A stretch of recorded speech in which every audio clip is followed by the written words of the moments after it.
today. I wanted to share a couple of stories from a few different eras, because you see, we're all going through an unusual spot right now. Or is it? That's the question. Is it unusual?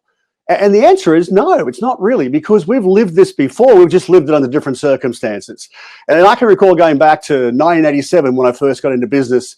It was about 3 or 4 months right before Black Monday. You guys might remember that. You might have lost a few dollars in the stock market that day. I certainly did. And that timing for me as a new business owner and leader was just terrible. But it did teach me some things that I didn't know anything. And that was a good place to start in business, because I literally fell into private enterprise. I lost my job, so I decided to go on and flip houses before it was trendy. And I can remember coming out of the back of that, we had our debt to equity leverage all over the place. We were in bad shape.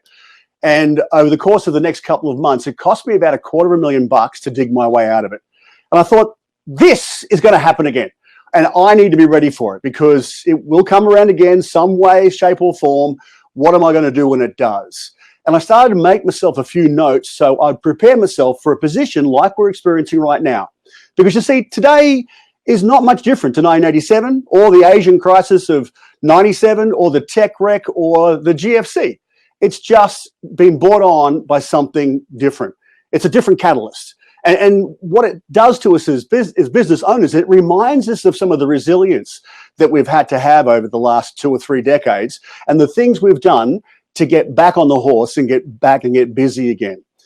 But I didn't learn so quickly. In 87, I made some notes, but then we started to expand our business horizon into a number of different companies. I owned a pizza franchise. I owned a real estate franchise with my wife at the time.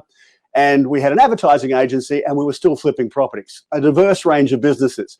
But we did a lot of business for Asian property developers, and they were backed by Asian banks. And in 1997, the Asian financial system collapsed. And I found myself not losing $250,000, but in fact losing $1 million in the process. And I can remember getting to the end of this period and asking myself, what did you learn out of this?